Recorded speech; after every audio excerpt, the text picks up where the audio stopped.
We have Jan Nepomniachtchi here with us, the winner of this Jerusalem Grand Prix, and also now you got the spot in the candidates tournament. My congratulations.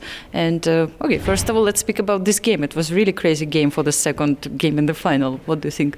Well, first of all, thank you very much for congratulations. Well, actually, the task for my opponent wasn't very simple. I mean, to find out how to create some decent fight with black, because it's extremely difficult to get an advantage even with white, but I mean with black it's almost impossible. So he went for this Prix system, and I believe it could be promising, but I think that strategically this idea after g5, to play d5 and to play for the weakness of f5 square is very sound for white. And perhaps the correct move for him was castle after knight h2, and then okay, suddenly he plays f5 and knight f6, and I mean the position I believe remains roughly equal, but it could be very, very sharp. I mean, at some point it could become very sharp. But let's say after I managed to block this his play on the king side and put my bishop on f5, clearly white is out of any danger. And well, I mean, obviously in the end I could try to play on, but again, I was too. It was too obvious for me that I can end the game right now with a perpetual check, and so let's say I thought, why not? So there is basically no reason for me to play on. Like, I mean, it's only like five yellow points, which is not very important. I mean, considering the overall situation. Yeah, so I decided just to take this draw. I mean, and it looks like he attacked me, sacrificed it 2 pieces, and okay, brilliantly found a perpetual check. Yeah, so everyone should be happy with today's game. Yeah, but you mean it wasn't scary for you at any moment, was it? Well, I mean, basically after f3, it was obvious that white is winning. But well, I mean, if you if you even try to calculate a little, that's pretty obvious that the position is very simple. I mean, to hold for white, and it's no real. I believe there is no real danger. But I mean, of course, you can blunder something, so that's why I, let's say, checked twice every line. Yeah, so finally, you made it. You are the winner. You also got your spot in the candidates. How do you feel about it, and have you realized it?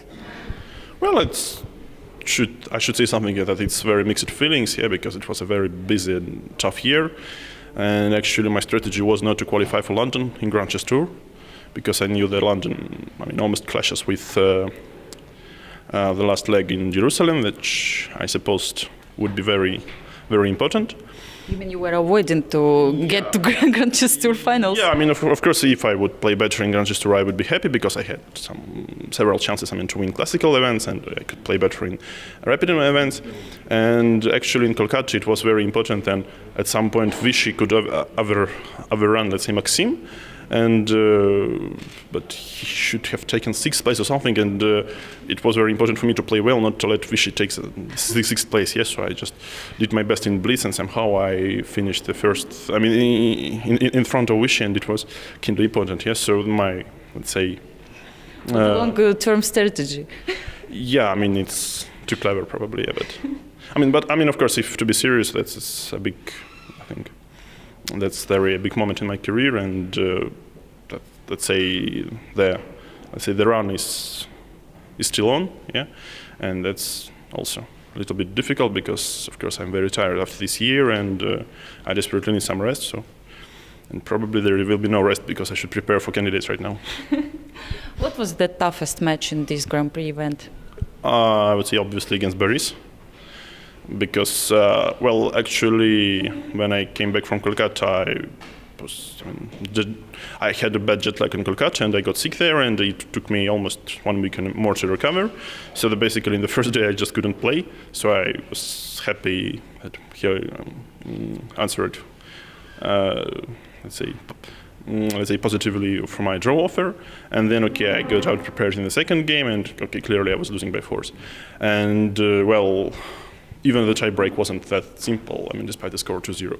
So clearly, but to tell the truth, I wasn't very worried of going home, because I was completely out of any conditions during the match against Paris. So I thought at least the torture will end for me, and I will, let's say, I will prepare for another match or something, something like this, yeah. But somehow I managed to recover. So It was two relatively quick games against Wesley. And then, okay, finally I got some, let's say, deserved at some point rest. And after this, it was a little bit easier for me, to play for the next two matches. But anyway, every match was very tough, and basically yesterday's game as well. Yes, so but to tell the truth, of course, the match against Boris is probably the one in which I completely deserved to lose, but managed to escape. Yeah, also, I think it's also thanks to the big support which you had here that you managed also to go through all these difficulties. And who else was helping you? We saw Vladimir Potkin here, but maybe you had some other people helping. Well, I won't reveal everybody who was helping me, but okay, there was a good friend of mine who was working in Moscow. From the chess point of view, yeah. And what do you think are your chances in the candidates tournament? Of course, I should ask you this question now. Well, first of all, I should play better than here. So if I want to have even some few chances, I should play, I believe, better than here. But it's very hard to evaluate because I'm not sure what's their, let's say, who is playing there, and there could be some, I believe, different options, but I'm not quite sure about it. And clearly, it's a good point that I had some nice experience this year playing Grand Chess Tour events with very, let's say, similar field, I would say, also with Ding Liren, Fabiano Caruana, and so on. Yeah, so all the finest players, all the high-rated players. So, well, I believe I can't, let's say, make a good prediction. So let's just wait until it happens, and let's try to show some best chess I'm capable of. Thank you very much, Jan, and once again, congratulations. Time to celebrate, I guess. Thank you. Thank you. Thank you.